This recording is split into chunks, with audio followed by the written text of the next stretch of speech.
Good morning, Rakesh. Good morning, Apurva. Good morning, Ashmit. Good morning, Rohit. Only 5 students are there.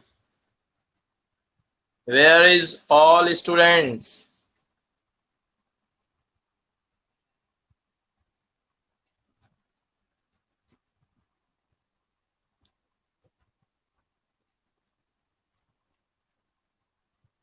Please be on time. Toshi, good morning.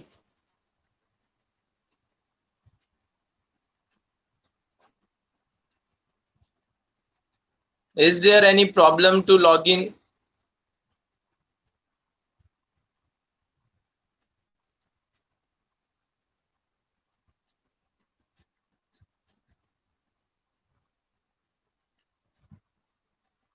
Good morning, students.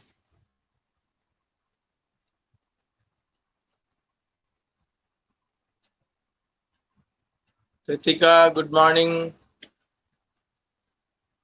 Toshi, good morning. Apurva, good morning.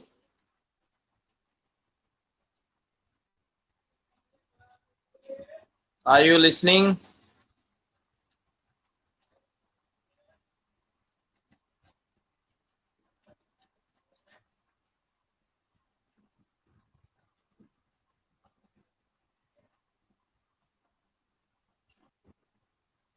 चलिए, तो हम आगे start करते हैं हमारी class को। Rohit, good morning Rohit.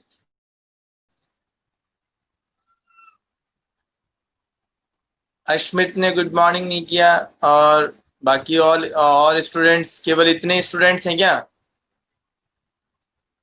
एक बार आप फटाफट से गुड मॉर्निंग बोल दिया कीजिए, ताकि आपकी प्रेजेंट का पता चल सके कि आप इतने स्टूडेंट्स प्रेजेंट हैं।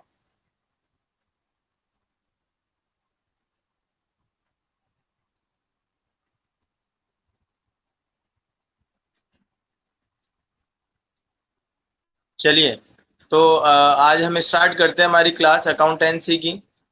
तो लास्ट क्लास के अंदर मैंने आपको कुछ इसके प्रोसेस, अकाउंटिंग डेफिनेशन भी बताई थी। किस तरीके से हम अकाउंटिंग में आगे वर्क करते हैं वो भी मैंने आपको बताया था। तो आज हम उसके आगे कैरी ऑन करते हैं। तो मैंने अकाउंटिंग के बारे में कुछ चीज़ें बताई थी कि अकाउंटिंग क्या होता है। तो अकाउंटिंग के आगे मैंने बताया था, एक अकाउंट वर्ड के आगे आईएनजी लगने से वो एक प्रोसेस बन जाता है। तो अकाउंटिंग क्या है? एक प्रोसेस है, सिस्टमेटिक प्रोसेस है, स्टेप बाय स्टेप एक प्रोसेस है, जिसके अंदर हम क्या करते हैं, हमारे जितने भी ट्रांजेक्शन्स एंड इवेंट है उनको हम रिकॉर्ड करते हैं। उनको रिकॉर्ड करते हैं तो किस तरीके से रिकॉर्ड करते हैं, कहाँ पे रिकॉर्ड करते हैं, ठीक है, वो सारी चीजें हम इस प्रोसेस के अंदर पढ़ने वाले हैं। तो अब आगे हम देखते हैं इसके अंदर। जैसा कि मैंने एक प्रोसेस स्टार्ट किया था जिसके अंदर दो वर्ड मैंने आपको बता दिए थे, एक तो ट्रांजेक्शन और एक इवेंट। देन उसके बाद में मैंने एक वाउचर के नाम से भी बताया था, वाउचर क्या होता है। तो सभी लोगों को वाउचर का पता है, वाउचर क्या होता है सभी को मैंने बताया था। आता है वाउचर?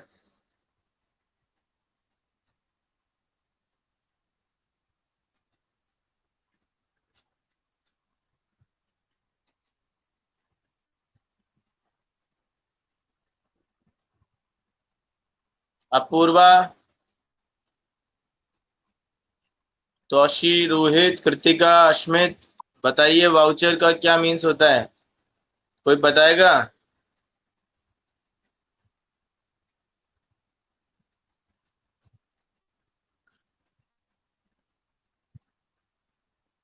अश्मित ने कहा यस सर पता है, रोहित ने भी कहा यस सर पता है। तो देखिए बेटा, एक्चुअल में देखिए मैंने आपको वाउचर का मीन्स बताया था कि एक ये एविडेंस होता है, और इसके अंदर पूरा जो हमने ट्रांजैक्शन और इवेंट किया है उसका पूरा डिटेल यहाँ पे होता है। और ये एक तरीके से पर्टिकुलर एक सीरियल नंबर भी मेंशन होता है, इसके ऊपर रिटन डॉक्यूमेंट होता है, और इसके बैक साइड में हमारा जो ओरिजिनल जो बिल होता है वो भी पंच होता है, और उसको फिर हम क्या कर देते हैं, serial number wise, date wise, chronological order के अंदर हम उसको हमारी फाइल के अंदर अटैच कर देते हैं, ताकि कभी भी हमें उस पर्टिकुलर बिल की जरूरत पड़े तब हम क्या करें, डेट वाइज उसको हम पता लगा सकते हैं कि ये यहाँ पर इतने डेट को हमने इतना अमाउंट का परचेजिंग करी थी या सेलिंग करी थी। तो आगे देखिए, सबसे पहले मैं यहाँ पर आपको बताऊंगा ट्रांजेक्शन। सबसे पहला वर्ड क्या था मेरा यहाँ पे, ट्रांजेक्शन। और ट्रांजेक्शन के साथ में मैंने आपको बताया था इवेंट। ट्रांजेक्शन और इवेंट। अब आपको पता है ट्रांजेक्शन और इवेंट का होना बहुत जरूरी है। बिना किसी ट्रांजेक्शन के और बिना किसी इवेंट के आगे की प्रोसेस होना बहुत ही मुश्किल है। क्योंकि अगर मैं बात करूं, कोई आपने कोई वर्क नहीं किया या फिर कोई मनी से रिलेटेड कोई ट्रांजेक्शन परफॉर्म नहीं किया, तो फिर आप किस चीज को रिकॉर्ड करोगे। तो सबसे पहले आपको एक पर्टिकुलर ट्रांजेक्शन परफॉर्म करने की जरूरत है, जो कि किस नेचर में होना चाहिए, फाइनेंशियल नेचर के अंदर होना चाहिए।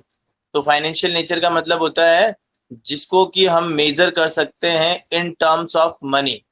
The transactions which we can measure in terms of money is known as financial transaction। तो आगे हम बात करते हैं, यहाँ पर ये क्या है, ये परचेज या सेल है। ये क्या है, ट्रांजेक्शन और इवेंट क्या है, परचेज या सेल है। तो अब यहाँ पे देखिए, इसके बाद में जो नेक्स्ट स्टेप था वो था हमारा वाउचर तैयार करना। क्या तैयार करना, वाउचर के अंदर मैंने सभी चीजें आपको बताई दी थी कि वाउचर क्या होता है। A4 साइज का यहाँ पर ये पूरा पेपर होता है, जिसके अंदर कंपनी का नेम, रजिस्ट्रेशन नंबर, डेट, और यहाँ पर डिटेल ऑफ ट्रांजैक्शन और बॉडी ऑफ वाउचर, ये सारी चीजें इसके अंदर मेंशन होती है। एंड इसके बैक साइड में हम क्या करते हैं, एक एविडेंस, जो एविडेंस के रूप में एक बिल को हम इसके पीछे पंच कर देते हैं, एंड देन उसके बाद में हम उसको फाइल में अटैच कर देते हैं। तो ये वाउचर है। वाउचर के बाद में हम क्या करेंगे, यहाँ पर रिकॉर्डिंग। वाउचर के बाद हम क्या करेंगे, रिकॉर्डिंग। तो देखिए, आपकी जो डेफिनेशन है, डेफिनेशन के अंदर आप देखिए,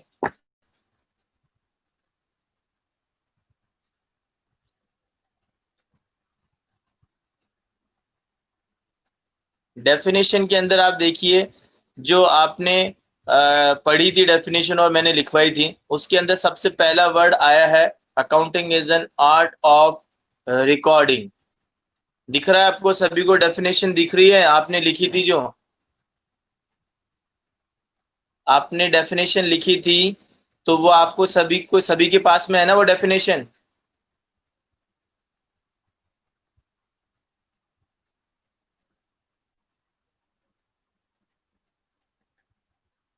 स्टूडेंट्स जवाब दीजिए जल्दी से जल्दी।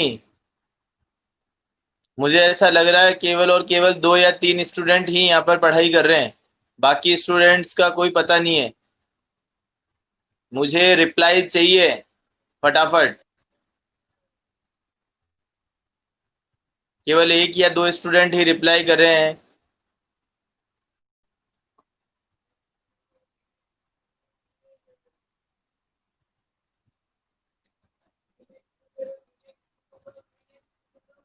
तो रिकॉर्डिंग जैसे मैंने बताया, इस प्रोसेस का जो वाउचर के बाद में होने वाला जो एक प्रोसेस है वो है रिकॉर्डिंग। रिकॉर्डिंग का क्या मतलब होता है, अब हम उस ट्रांजेक्शन को हमारे अकाउंट्स के अंदर क्या करने जा रहे हैं, रिकॉर्ड करने जा रहे हैं। ठीक है। तो उस रिकॉर्डिंग के लिए,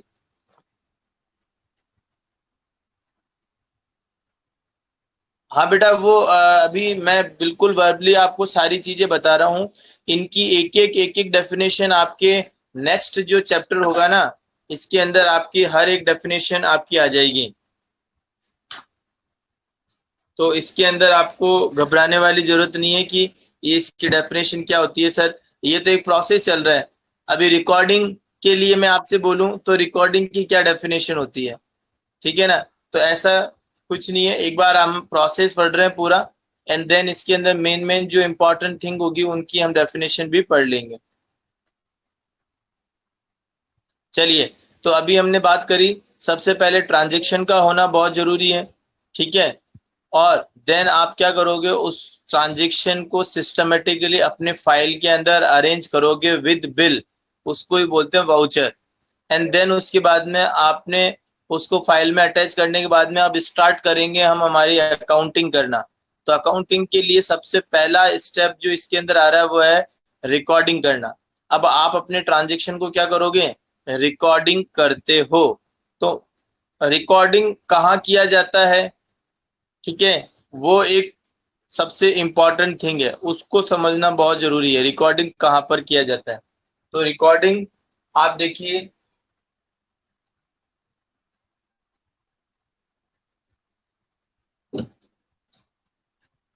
रिकॉर्डिंग जो है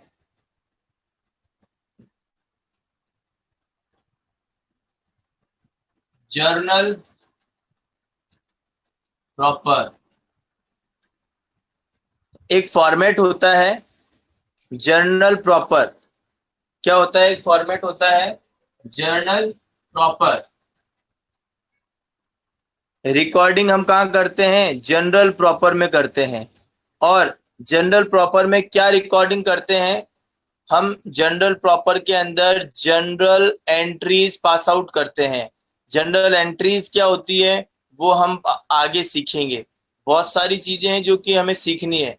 तो रिकॉर्ड मतलब एक ट्रांजेक्शन है, उस ट्रांजेक्शन को डेट वाइज हम क्या करेंगे, हमारे अकाउंट्स के अंदर रिकॉर्ड करेंगे।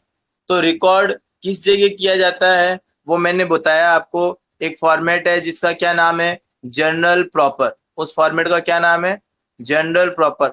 और फॉर्मेट का नाम जनरल प्रॉपर है, और इसके अंदर इस फॉर्मेट के अंदर जो चीज रिकॉर्डिंग की जाती है उसको क्या बोलते हैं हम, जर्नल एंट्रीज। क्या बोलते हैं हम, जर्नल एंट्रीज।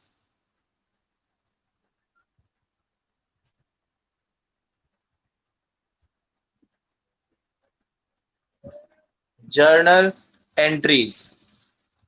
तो दोबारा मैं आपसे पूछ रहा हूं, सुनिए, रिकॉर्डिंग कहाँ करते हैं, जर्नल प्रॉपर में, फॉर्मेट में।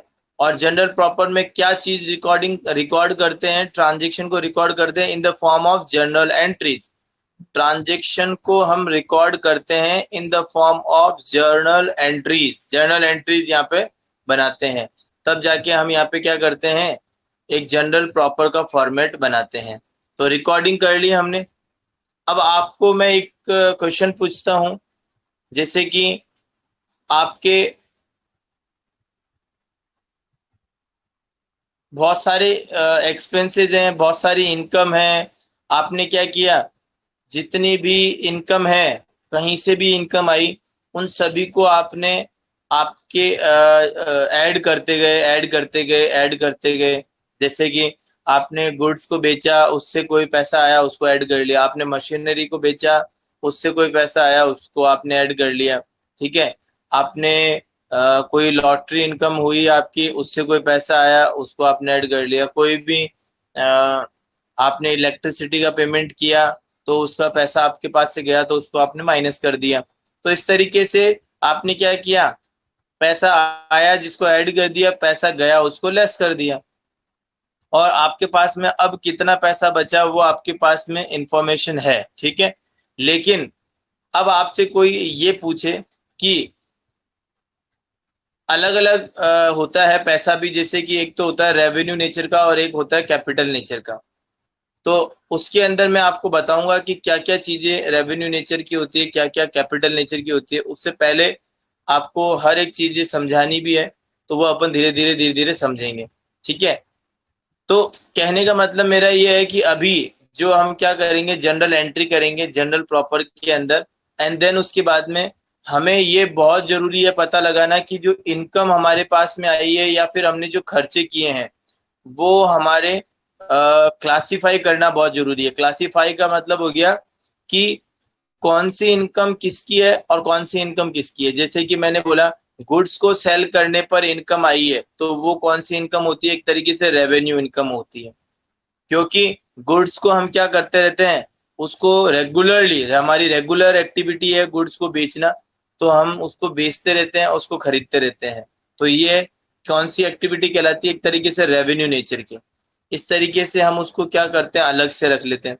और अगर मैं बात करूं मशीनरी की, तो मशीन तो हमारी एक तरीके से वो चीज है जिसको कि हम क्या करते हैं, खरीदते हैं या बेचते हैं, लेकिन रेगुलर में नहीं करते हैं इसका काम।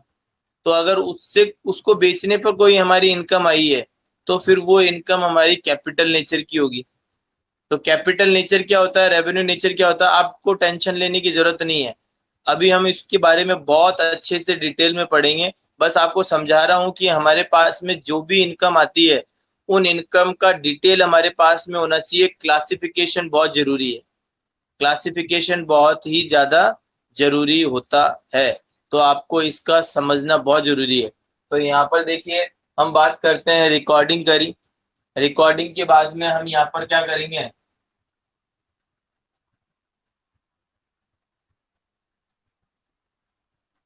क्लासिफिकेशन।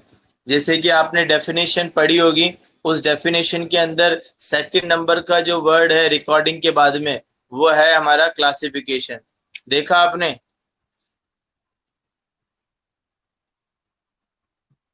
सेकंड नंबर का वर्ड कौन सा आ रहा है?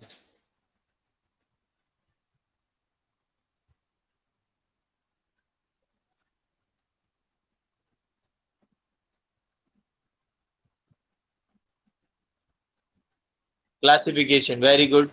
तो क्लासिफिकेशन की बात करें, तो अब अगेन मैं वही बात करूंगा कि रिकॉर्डिंग आपने कहाँ पे करी थी, एक फॉर्मेट, रिकॉर्डिंग आपने कहाँ पे करी थी, एक फॉर्मेट है जर्नल प्रॉपर का, उसके अंदर आपने क्या करी थी, जर्नल एंट्रीज बनाई थी। ऐसे ही क्लासिफिकेशन को भी हमें कहीं ना कहीं क्लासिफाई करना पड़ेगा। तो उसके लिए हम क्या करेंगे, देखिए,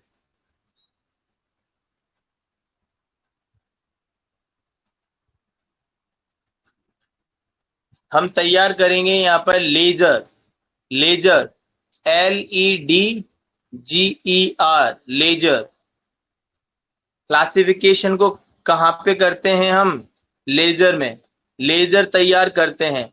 और लेजर तैयार करते हैं तो लेजर में क्या बनाते हैं, क्या करते हैं,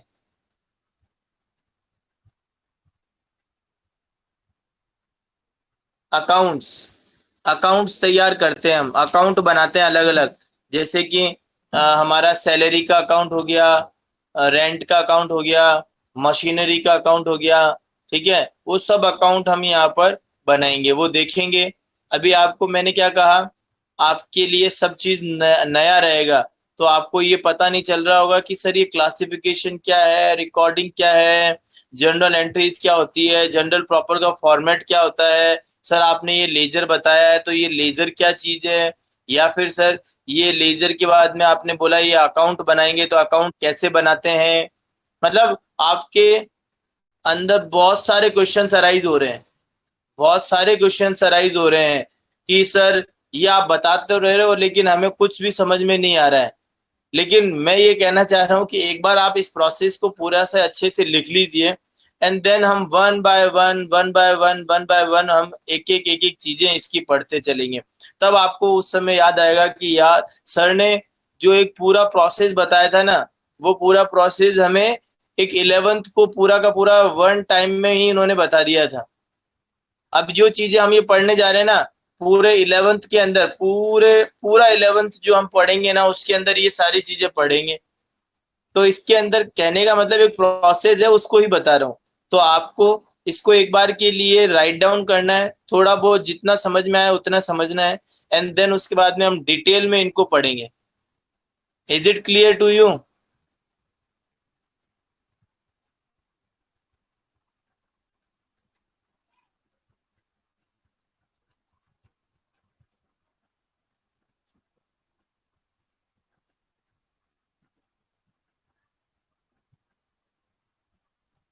चलिए, तो क्लासिफिकेशन हमने किया।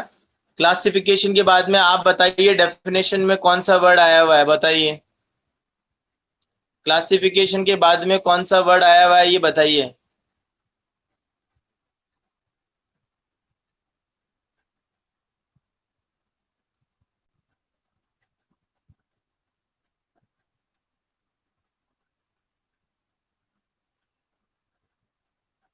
क्लासिफिकेशन के बाद कौन सा वर्ड आया हुआ है जो कि मैंने आपको डेफिनेशन के अंदर लिखवाया था, बताइए।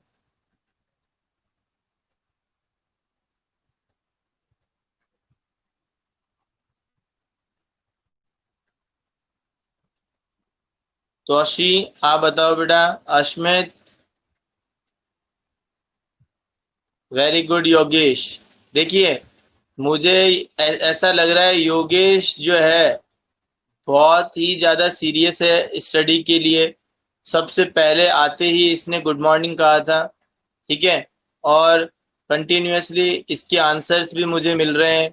तो आई थिंक कि योगेश बहुत अच्छा और इंटेलिजेंट स्टूडेंट है, ठीक है। तो प्लीज़ आप भी रिप्लाई कीजिए फटाफट से फटाफट, ताकि मुझे ऐसा फील नहीं हो कि आप कुछ कर नहीं रहे हैं। जैसे कि मुझे ऐसा सुधीर है, वो क्लास में है लेकिन कोई रिप्लाई नहीं है। प्रियांश है, उसका कोई रिप्लाई नहीं है। कृतिका है, कोई रिप्लाई नहीं है। अपूर्वा है, कोई रिप्लाई नहीं है, ठीक है। बाकी के तो थोड़े बहुत रिप्लाई मिल रहे हैं। तो प्लीज आप अगर क्लास में हैं तो प्लीज एक्टिवली क्लास के अंदर पार्टिसिपेट करो। क्वेश्चंस हैं तो क्वेश्चंस पूछो, अदरवाइज आंसर दीजिए यस या नो में, जो भी है। चलिए, तो अभी मैंने आपको पूछा था कि इसके बाद जो क्लासिफिकेशन के बाद में जो हमारी स्टेप होती है, सर वो बताइए क्या होती है। तो वो ही यही स्टेप है हमारी समराइजिंग। समराइजिंग क्लासिफिकेशन के बाद में मैं ये वाला जो हमेशा आपको ये प्रोसेस जो बता रहा हूँ ना, ये हमेशा आपके पास में इसको रखना है। और जब तक मैं 11th क्लास को पूरा फिनिश नहीं कर देता तब तक मैं आपको ये पेज हमेशा खुलवा कर आपसे पूछता रहूंगा कि इसके बाद बताइए क्या है, देखिए इसके बाद देखिए क्या है, इसके बाद देखिए क्या है, ठीक है। तो क्लासिफिकेशन के बाद में है समराइजिंग।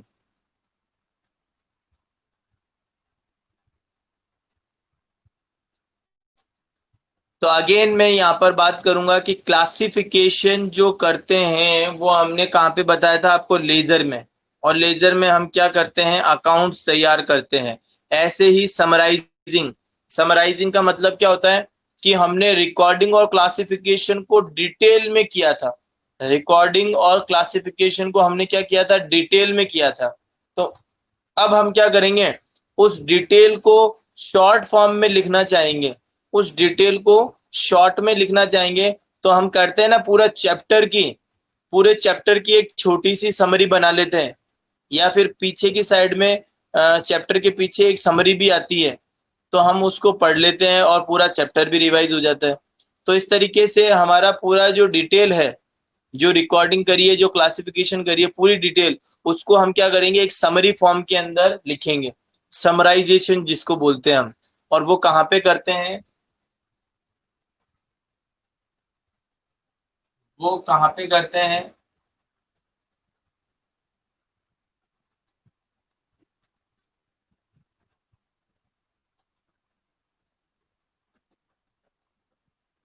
देखिए, नाम क्या है, समराइजिंग है। और समराइजिंग कहाँ पे करते हैं, एक फॉर्मेट है जिसका नाम है trial balance. Trial balance, trial balance का फॉर्मेट है, वहां पर हम क्या करते हैं।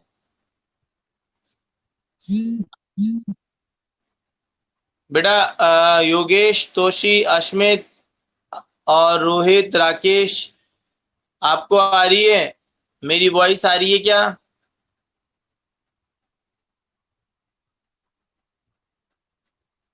मेरी वॉइस आपको सुनाई दे रही है बेटा।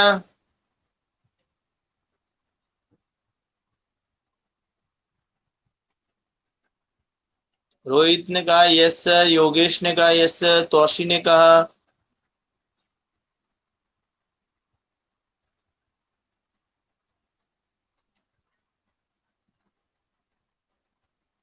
Very good morning Kanishk, very good morning, बहुत बढ़िया।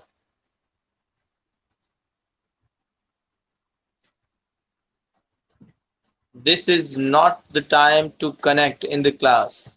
Please be on time.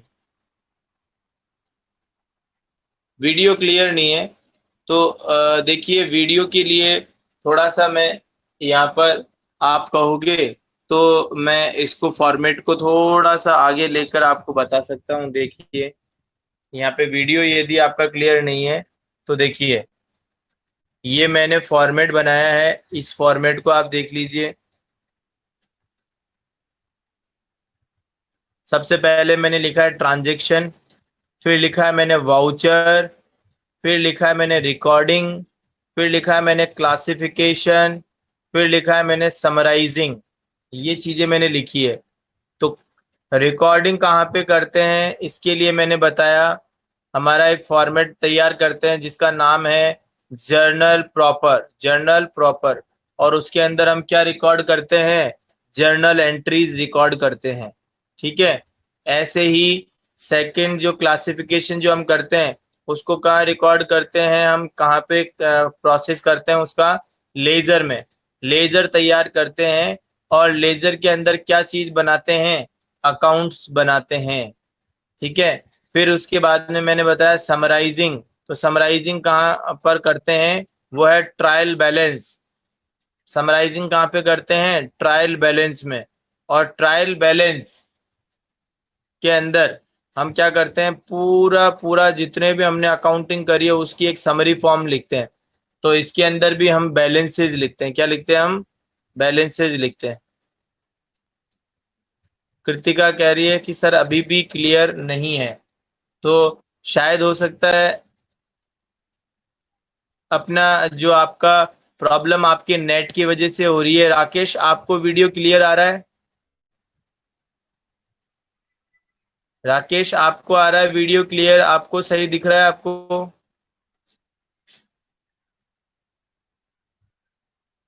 Very good. देखिए कनिष्क ने कहा यस सर क्लियर है। तो अभी आप देखिए बेटा कि जो यहाँ पर ट्रायल बैलेंस बनाया है मैंने, ये मैंने क्या कहा था, प्रोसेस है हमारी समराइजिंग की। हमारी प्रोसेस क्या है, समराइजिंग की। तो समराइजिंग की प्रोसेस को हम कहाँ परफॉर्म करते हैं, हम ट्रायल बैलेंस बनाकर फिर परफॉर्म करते हैं। तो ट्रायल बैलेंस में हम क्या क्या लिखते हैं वो चीज आपको देखनी है। ठीक है।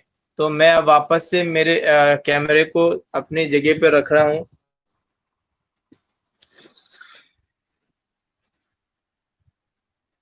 तो मैं यहाँ पर देखिए बैलेंसेस,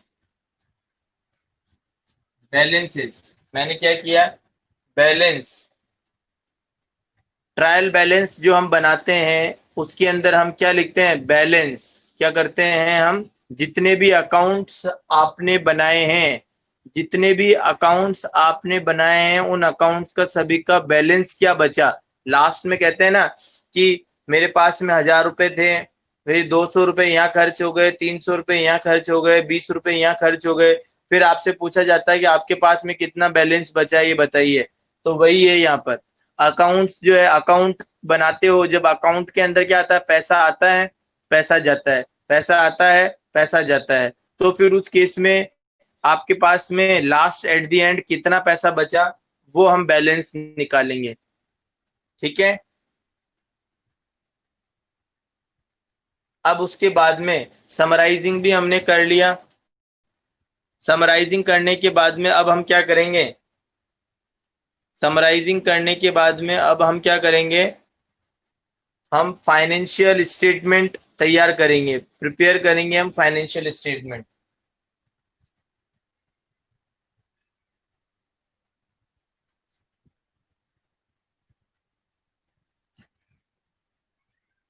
देखिए हम क्या बनाएंगे, फाइनेंशियल स्टेटमेंट बनाएंगे। फिर उसके बाद में दोबारा बोल रहा हूँ, समराइजिंग करने के बाद में हम क्या बनाएंगे, फाइनेंशियल स्टेटमेंट बनाएंगे।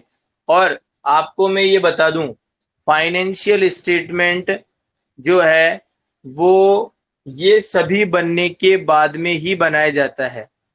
और दूसरा चीज, financial statement at the end of the year ही बनाया जाता है, हमेशा लास्ट में बनाया जाता है। जैसे कि अगर मैं बात करूं, हमारा जो पर्टिकुलर ईयर है वो हमारा 2 ईयर होते हैं। 1 अप्रैल से स्टार्ट होता है और खत्म कब होता है? 31 मार्च को। तो उसको कौन सा ईयर बोलते हैं? Financial year. उसको कौन सा ईयर बोलते हैं? Financial year.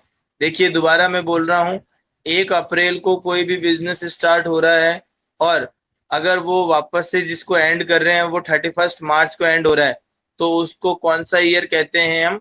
Financial year. कौन सा ईयर कहते हैं? बोलिए, कौन सा ईयर कहते हैं?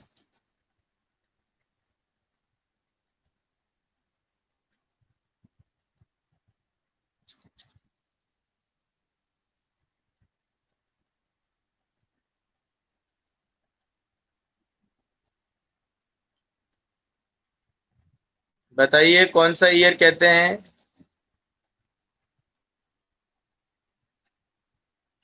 Very good. सभी का आंसर आ गया है। रोहित ने बोला फाइनेंशियल ईयर, सुधीर ने, अश्मित ने, योगेश ने कर। अब देखिए, अब क्लास को पढ़ाने का मजा आ रहा है क्योंकि सभी के आंसर्स आ रहे हैं। तो ऐसा लग रहा है कि हाँ बिल्कुल सभी स्टूडेंट्स एक्टिवली पार्टिसिपेट कर रहे हैं। तो बहुत अच्छा लग रहा है। तो अभी जैसे कि फाइनेंशियल स्टेटमेंट की मैं बात करूं, फाइनेंशियल ईयर, ठीक है, फाइनेंशियल ईयर। तो अगर मैं आपसे ये पूछता हूं, अगर कोई सा पर्टिकुलर ईयर 1 जनवरी को स्टार्ट होता है और एंड होता है 31 मार्च को, तो उसको कौन सा ईयर कहते हैं? कोई बताएगा? कोई ईयर 1 जनवरी को स्टार्ट होता है और एंड होता है 31 दिसंबर को, तो उसको कौन सा ईयर कहते हैं? किसी को पता है?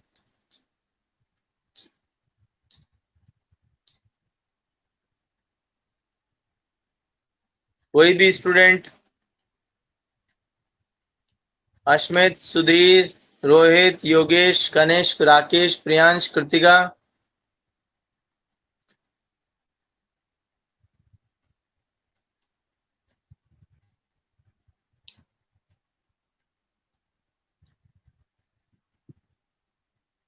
चलिए तो मैं बता देता हूँ।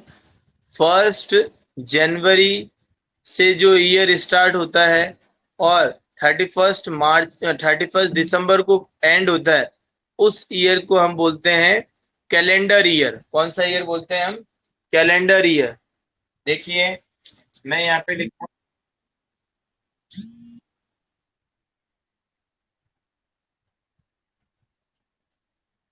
1 अप्रैल से स्टार्ट हुआ, 31 मार्च को एंड हुआ। इस ईयर को तो हम कौन सा ईयर बोलेंगे? Financial year. फाइनेंशियल ईयर, ठीक है। और 1 जनवरी को जो ईयर स्टार्ट होता है और खत्म होता है 31 दिसंबर को, तो उसको कौन सा ईयर कहते हैं हम? Calendar year. कौन सा ईयर कहते हैं? Calendar year. अब देखिए थोड़ा सा मैं इसको इस तरफ करता हूं तो अब आपको दिखाई दे रहा होगा। दोबारा सुनिए। 1 अप्रैल to 31 मार्च, तो कौन सा ईयर हो गया? Financial year. 1 जनवरी से लेकर 31 दिसंबर तक कौन सा ईयर हो गया? Calendar year. कौन सा ईयर हो गया? Calendar year. तो ये आपको दोनों ईयर जो मैंने बताया वो समझ आए सभी को?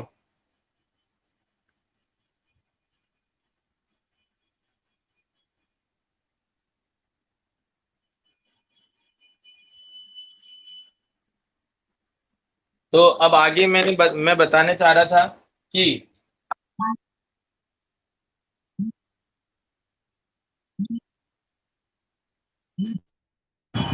Hello, hello, hello, hello, hello.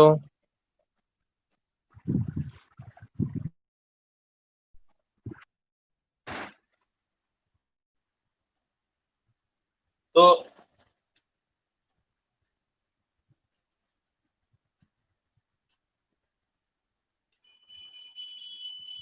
Financial year, जो अब हम बात करें फाइनेंशियल स्टेटमेंट की, तो फाइनेंशियल स्टेटमेंट के लिए मैंने आपको क्या बताया था, ऐसे स्टेटमेंट जो कि eight the end of the financial year prepare किए जाते हैं वो क्या कहलाते हैं, फाइनेंशियल स्टेटमेंट। दोबारा से मैं आपको बता रहा हूं, सुनिए। Those statement which are prepare, those statement which are prepare at the end of the financial year. Financial year का एंड कब होता है, 31 मार्च को। तो इसका मतलब 31 मार्च को जो भी स्टेटमेंट प्रिपेयर किए जाते हैं उन्हीं स्टेटमेंट को हम क्या बोलते हैं, फाइनेंशियल स्टेटमेंट। दोबारा से बोल रहा हूं, सुनिए। ऐसे स्टेटमेंट जो फाइनेंशियल ईयर के एंड में प्रिपेयर किए जाते हैं उनको हम क्या कहते हैं, उनको हम क्या कहते हैं, फाइनेंशियल स्टेटमेंट। और अगर मैं आपसे पूछूं फाइनेंशियल ईयर का eight the end of the जो मंथ होता है या डेट होती है वो कौन सी होती है, तो वो 31 मार्च होती है। तो कहने का मतलब हो गया 31 मार्च को जो भी स्टेटमेंट प्रिपेयर किए जाते हैं उन स्टेटमेंट को हम क्या बोलते हैं, फाइनेंशियल स्टेटमेंट। तो समझ में आया फाइनेंशियल स्टेटमेंट क्या होते हैं।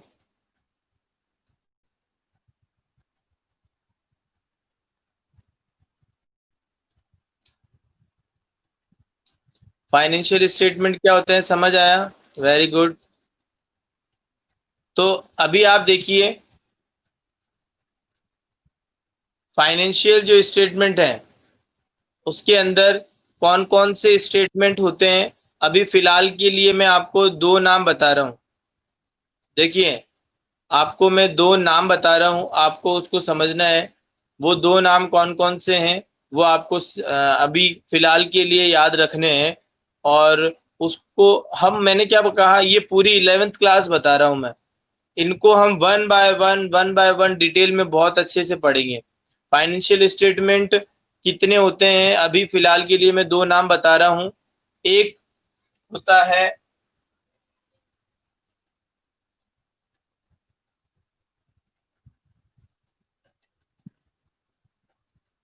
एक होता है बैलेंस शीट। क्या होता है, एक balance sheet.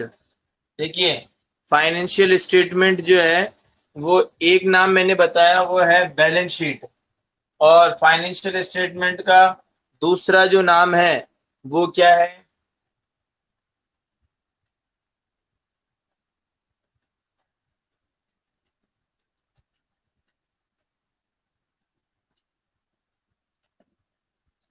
Profit and loss statement. Profit and loss statement.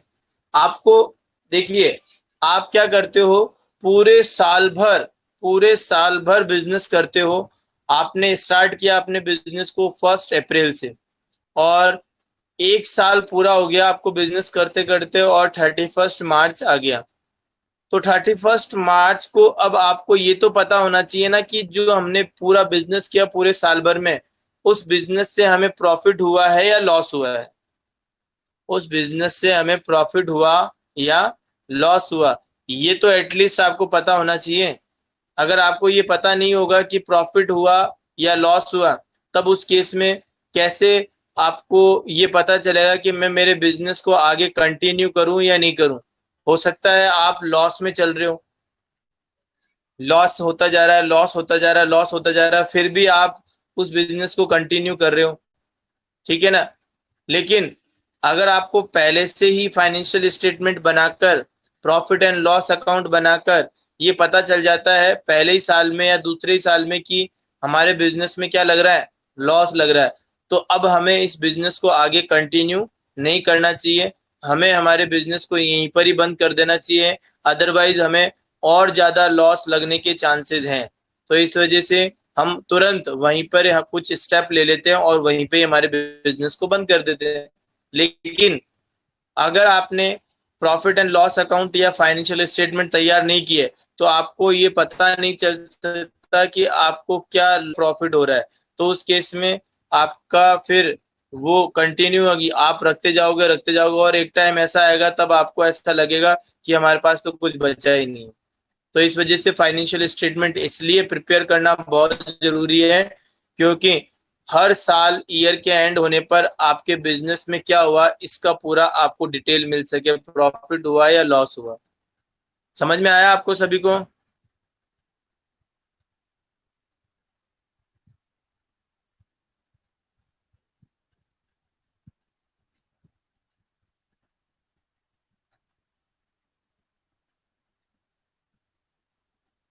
भाई अगर आपको मैं पूछता हूं कि सर हमने पूरा 10th के अंदर पढ़ाई करी है, पूरी साल हमने पढ़ाई करी है, आई बात समझ में, और अब आपका रिजल्ट तय करेगा कि आप 11th में आओगे या नहीं आओगे।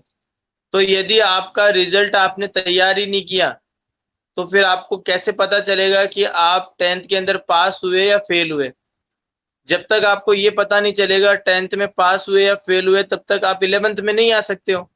ऐसे ही फाइनेंशियल स्टेटमेंट में जब जब तक आप प्रॉफिट एंड लॉस अकाउंट और बैलेंस शीट नहीं बना लोगे तब तक आपको ये पता नहीं चलेगा कि आपके बिजनेस में प्रॉफिट हुआ है या लॉस हुआ है।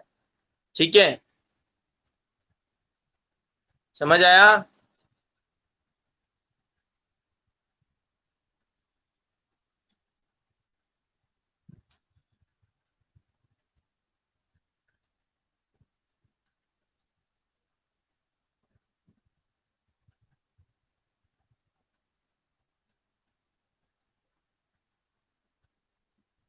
तो बेटा मैंने आपको कहा, पहले भी कहा था कि अकाउंटेंसी का सब्जेक्ट ऐसा सब्जेक्ट है जिसको आपको रेगुलर रेगुलर के अंदर आपको क्या करना रहेगा, स्टडी करना बहुत जरूरी है। रेगुलर स्टडी इसके अंदर मस्ट है।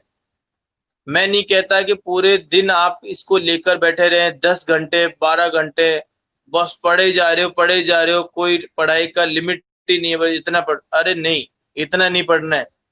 मैंने कहा रेगुलर स्टडी का मतलब हो गया आप मात्र 1 घंटा या 2 घंटे पढ़ो, सेल्फ स्टडी, और क्लास को रेगुलरली अटेंड करो, मिस मत करो, तो आपको हर एक चीज समझ आएगी। अब अगर मैं बात करूं जो मैंने आज बताया है, वो अगर किसी भी स्टूडेंट ने मिस यदि कर दिया आज, तो उसको आगे की चीजें बहुत ही कम समझ में आएगी, ये चीज आप ध्यान रखो। तो इसलिए ये चीजें जो है बहुत इंपॉर्टेंट होती है। मैंने क्या बोला था, अकाउंटेंसी कि जो भी टॉपिक हम पढ़ेंगे वो एक दूसरे से लिंक होंगे। यदि आपने पहले की चीजें नहीं पढ़ी तो आपको आगे की चीजें नहीं आएंगी। ऐसा नहीं होता दूसरे थियोरेटिकल सब्जेक्ट के हिसाब से कि चलो एक चैप्टर नहीं पढ़ा तो दूसरा चैप्टर को क्लियर कर लेंगे, नहीं, दूसरा चैप्टर भी नहीं आएगा, ये ध्यान रखिएगा।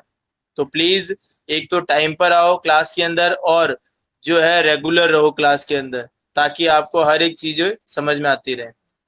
ठीक है, तो आज के लिए हम क्लास को ओवर करते हैं। Thank you, bye.